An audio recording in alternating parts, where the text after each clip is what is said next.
আমাৰ ট্ৰাইবেল মানুহৰ মানে অলপ মগজটো খুব কমকৈ থাকে, সময়ত বহুত বেছিকৈ ওলাই গুচি যায়, খুব বেছিকৈ ওলাই গুচি যায়। চ' সেইকাৰণে আমি কম সময়ত যিটো কাম কৰোঁ, নাই মগজু চবৰে একেই থাকে। সেইটো মগজ কম বুলি আমাৰ ট্ৰাইবেলৰ মগজটো মানে কয়, আমাৰ এখন চামনি থাকে মানে, আমাৰ ডাইৰেক্ট নাপায়, এইটো ফিল্টাৰ হৈ সোমায়। সেইকাৰণে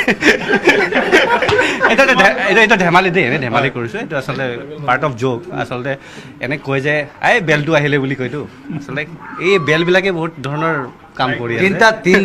তিনিটা বেল লগ হ'লে এটা ট্ৰাইবেল হয়। মই সদায় তাক জোকাই থাকোঁ, বোলে তই ট্ৰাইবেল হয়, তই ইভেন মোৰ ঘৈণীও ট্ৰাইবেল। চ' বাট আৰু মই সদায় নিজক কওঁ যে মই বামুণ আছিলোঁ, মই লগুণ ছিঙি দিলোঁ, মই এতিয়া ট্ৰাইবেল হৈ গ'লোঁ। জুবিন দাই বামুণ ট্ৰাইবেল আৰু মই হৈছোঁ ট্ৰাইবেল বামুণ। এইটো নতুন এটা ফৰ্ম ন? মোৰ যিটো টাইটেল ইংটি, আমাৰ যিবিলাক পূজা পাতল থাকে, এই ইংটি হেৰিটোৱে খুব বেছিকৈ কৰে। তেনেকুৱা আমাৰ বামুণটো সেই ইংটি মানুহৰ। ট্ৰাইবেলৰ বামুণ? মই ট্ৰাইবেলৰ বামুণ, এইফালে বামুণ ট্ৰাইবেল। আজি কেইবাটাৰ কথা